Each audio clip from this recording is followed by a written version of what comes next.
कहानी की शुरुआत में हमें बेन नाम के एक लड़के को दिखाया जाता है जो एक रूम में फंसा हुआ है। उसे जल्दी से इस रूम से बाहर निकलना होगा, नहीं तो उसकी मृत्यु हो जाएगी।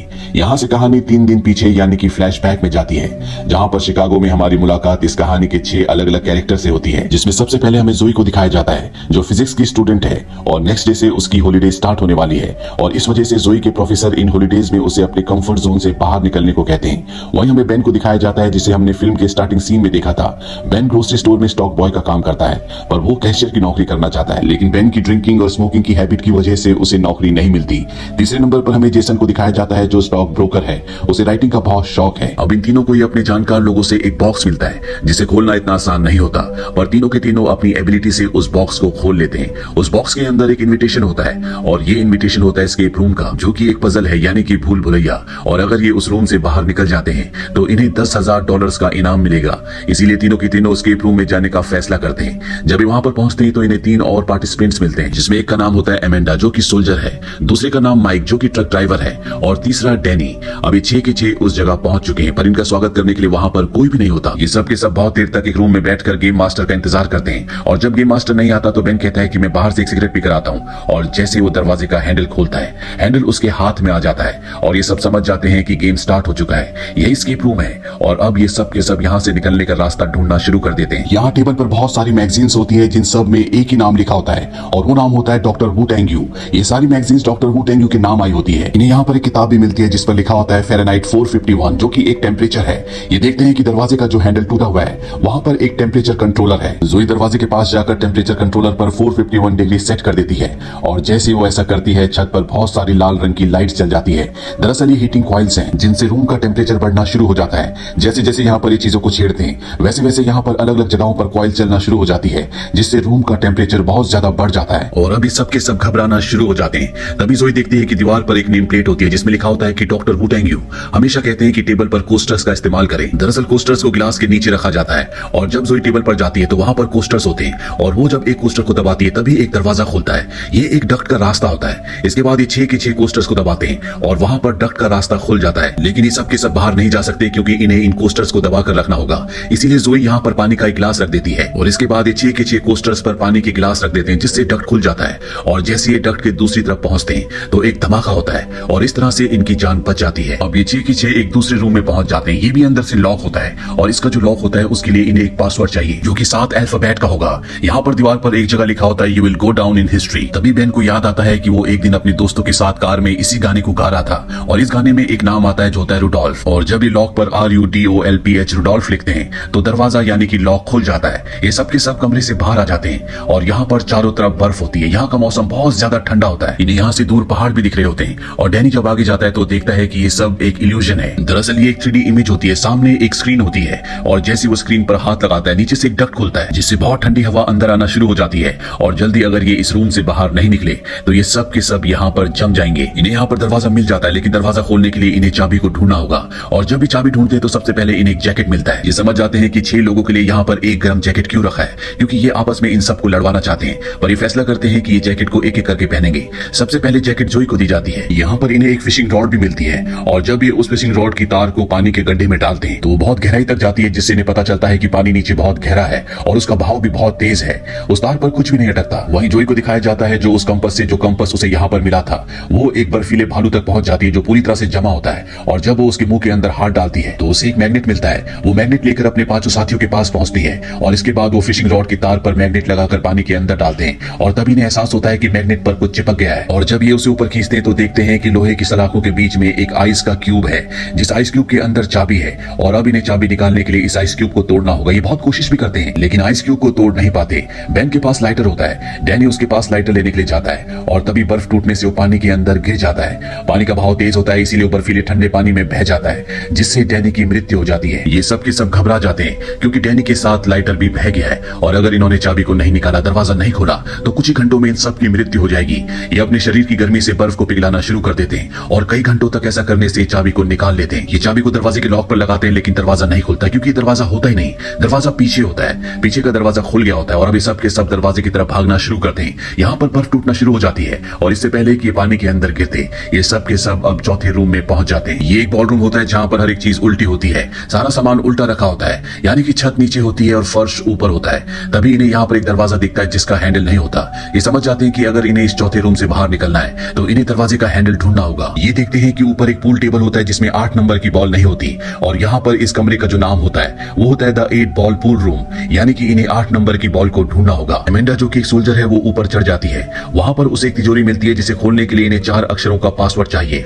वही नीचे दिखाया जाता है जहां पर फ्लोर एक एक करके खिसक रहा होता है और नीचे बहुत गहराई होती है। वही जोई देखती है कि दीवार पर एक पजल है, वो उस पजल को सुलझा देती है जिससे उसे उस तिजोरी का कोड मिल जाता है। एमेंडा तिजोरी को खोलती है और उसके अंदर से 8 नंबर की बॉल को निकाल लेती है। दरअसल यही दरवाजे का हैंडल होता है, लेकिन अब उसे दूसरी तरफ जाना होगा जहां पर उसके चारों साथी है। वो पूल टेबल पर लटक कर दूसरी तरफ जाने की कोशिश करती है, पर तभी उसकी जेब से 8 नंबर की बॉल गिर जाती है। वो बॉल को उठाने के लिए नीचे कूदती है और जल्दी से बॉल को उठाकर जेसन को दे देती है और तभी नीचे से फ्लोर खिसक जाता है। वो एक टेलीफोन की तार को पकड़कर लटक जाती है और उसके नीचे बहुत गहराई होती है और वहां से निकलने का उसके पास कोई रास्ता नहीं है। एमेंडा की नीचे गिरने से मृत्यु हो जाती है। इसके बाद बचे हुए चारों लोग दरवाजे को खोलकर इस रूम से भी निकल जाते हैं और पहुंच जाते हैं अगले रूम में, जो कि एक हॉस्पिटल की तरह होता है। यहाँ पर हॉस्पिटल के 6 बेड होते हैं और इन 6 बेड्स के ऊपर एक एक फाइल होती है और ये फाइल इन्हीं 6 लोगों की होती है जो इस टास्क के लिए चुने गए थे, जिनमें से अब 4 बचे हैं। यहाँ पर इन्हें पता चलता है कि इन सब की जिंदगी में कभी न कभी ऐसा हादसा हुआ था जिसमें सभी लोग मारे गए थे, लेकिन उस हादसे में सिर्फ ये बचे थे, यानी कि ये सबसे लकी है। और अब जो ये इनसे काम ये टास्क करवा रहा है वो ये देखना चाहता है कि इन सब में से सबसे लकी कौन है। यहाँ पर इन्हें हाथ की उंगलियों के कुछ एक्सरे मिलते हैं और जब ये उन एक्सरों को देखते हैं तो बेन बताता है कि ये साइन लैंग्वेज है, मेरा एक भाई सुन नहीं सकता। और ये बात ये लोग जानते थे, इसीलिए इन्होंने हमें ये एक्सरे क्लू के रूप में दिए हैं। इन साइंस का मतलब है ईकेजी और अब ये यहाँ पर ईकेजी मशीन ढूंढना शुरू करते हैं। इन्हें ईकेजी मशीन मिल जाती है। साथ ही यहाँ पर ये देखते हैं कि रिवर्स टाइमिंग चल रही होती है जो 3 मिनट की होती है और अगले 3 मिनट में यहाँ पर जहरीली गैस फैलना शुरू हो जाएगी। जोई को दिखाया जाता है जो यहाँ पर सभी कैमरास को तोड़ना शुरू कर देती है, क्योंकि उसका मानना अब ये है कि अगर वो दूसरों के हिसाब से चलेंगे तो कभी भी यहाँ से बाहर नहीं निकल पाएंगे, उन सब की मौत हो जाएगी। वही जेसन को दिखाया जाता है जो माइक और बेन को कहता है कि अगर हम इस ईकेजी मशीन को अपने हार्ट से कनेक्ट करें और सही हार्ट रेट आ जाए तो दरवाजा खुल जाएगा। वो सबसे पहले बेन पर ट्राई करता है लेकिन दरवाजा नहीं खुलता। इसके बाद वो माइक पर ट्राई करता है और तभी यहाँ पर चल रही रेडियो से आवाज आती है टेस्टिंग योर लिमिट्स, यानी कि अपनी लिमिट्स को चैलेंज करो, टेस्ट करो। और वो समझ जाता है कि हमें हार्ट रेट को बढ़ाना होगा, इसीलिए माइक को कन्विंस कर लेता है कि वो उसे इलेक्ट्रिक शॉक देगा ताकि उसका हार्ट रेट बढ़ जाए। और जब वो उसे इलेक्ट्रिक शॉक देता है तो उसका हार्ट रेट बहुत ज्यादा बढ़ जाता है, जिससे दरवाजा तो नहीं खुलता लेकिन उसकी मौत हो जाती है। और अब ये यहाँ पर 3 बचे हैं। जेसन को समझ में आ जाता है कि उसे हार्ट रेट को बढ़ाना नहीं है बल्कि कम करना है, इसीलिए ईकेजी मशीन को अपने हार्ट से कनेक्ट करता है। यहाँ पर अब जहरीली गैस भी निकलना शुरू हो जाती है। जेसन अपने दिमाग को पूरी तरह से शांत कर देता है और धीरे धीरे उसका हार्ट रेट कम होना शुरू हो जाता है और कुछ ही देर बाद दरवाजा खुल जाता है। बेन और जेसन दरवाजे से दूसरी तरफ निकल जाते हैं, लेकिन जोई उनके साथ नहीं जाती, क्योंकि वो समझ चुकी है कि अगर वो उन लोगों के रूल से चलेगी जो इस पूरी गेम को कंट्रोल कर रहे हैं तो वो कभी भी यहाँ से बाहर नहीं निकल सकती। पर इन दोनों के निकलने के बाद जोई भी यहाँ पर बेहोश हो जाती है और ये दोनों दूसरे रूम में पहुंच जाते हैं, जहाँ पर बेन जेसन को कहता है कि तुमने अपनी जान बचाने के लिए माइक को मार दिया था। आज से कई साल पहले जब तुम्हारे दोस्त की और तुम्हारी समंदर में नाव पलट गई थी तो तुम्हारे पास उस वक्त एक ही लाइफ जैकेट थी और तब तुमने अपने दोस्त को भी मार दिया होगा। जेसन इस बात को एक्सेप्ट कर लेता है, पर अब इन्हें यहाँ से बाहर निकलना होगा। तभी इन्हें यहाँ पर एक गोल हैंडल दिखता है जिसे घुमाने लगते हैं और उसको घुमाने से एक ढक्कन खुल जाता है। ये देखते हैं कि इन दोनों के हाथ में कोई लिक्विड लग गया है। दरअसल ये बहुत ही खतरनाक ड्रग्स होते हैं जिससे इन दोनों को इल्यूजन होना शुरू हो जाते हैं। ढक्कन पर लिखा होता है कि इसकी एंटीडोट भी इसी कमरे में है। ये दोनों एंटीडोट ढूंढना शुरू कर देते हैं। बेन को एंटीडोट मिल जाती है और जेसन उस पर हमला करके उससे एंटीडोट छीनने की कोशिश करता है, पर बेन अपने आप को एंटीडोट लगा लेता है और इस कमरे से बाहर निकल जाता है। जेसन की यहीं पर मृत्यु हो जाती है। वहीं जोई को दिखाया जाता है जो हॉस्पिटल रूम में होती है। वहां पर उस रूम को ठीक करने के लिए 2 आदमी मास्क पहन कर आते हैं, पर जोई वहां पर जिंदा होती है क्योंकि उसने ऑक्सीजन मास्क पहन लिया था और वो उन दोनों पर हमला कर देती है। वहीं बेन अब एक दूसरे कमरे में पहुंचता है जहां पर दरवाजे पर उसे 4 डिजिट का कोड डालना होगा, लेकिन उसे कुछ भी समझ में नहीं आ रहा होता। और ये वही वक्त होता है जो हमें इस कहानी की शुरुआत में दिखाया गया था, जहां से कहानी फ्लैशबैक में गई थी। यहाँ पर उसे एक किताब मिलती है जिस पर एक कोड लिखा होता है जिसके हिसाब से यहाँ पर एक घड़ी होनी चाहिए, पर इस कमरे में कोई घड़ी नहीं होती। तभी वो देखता है कि वहां पर कुछ तस्वीरें होती है जो घड़ी की सुई की तरह इशारा कर रही होती है, जिससे उसे कोड पता चल जाता है और वो दरवाजे पर कोड डालकर यहाँ से बाहर निकल जाता है। और अब उसके सामने गेम मास्टर आता है। वो कहता है कि हर साल हम इसी तरह के कंपटीशन का आयोजन करते हैं जिसमें हम हर साल अलग अलग कैटेगरीज के लोग लेते हैं। पिछले साल हमने एथलीट्स को लिया था,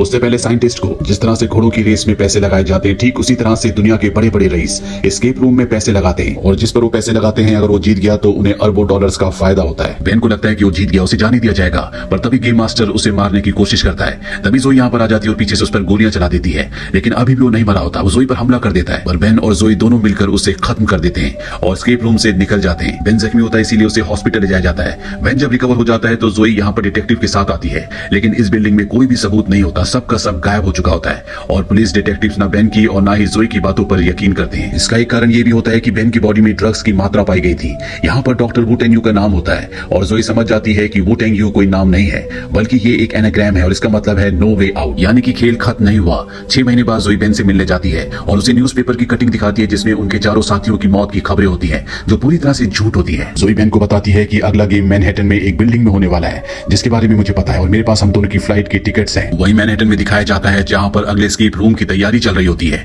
वहां पर नए प्लेयर्स के लिए अलग अलग टास्क बनाए जा रहे होते हैं और साथ ही इनके पास बेन और जोई की इंफॉर्मेशन भी होती है कि वो कौन सी फ्लाइट से मैनहट्टन आने वाले हैं। इसी के साथ ये कहानी, ये फिल्म यहीं पर खत्म हो जाती है। ये फिल्म ईयर 2019 में रिलीज हुई थी। IMDb पर इसकी रेटिंग है 6.4। इस फिल्म का बजट था $9 मिलियन और बॉक्स ऑफिस पर इसने कमाई की थी $155.7 मिलियन की। उम्मीद करते हैं कि ये कहानी आपको पसंद आई होगी।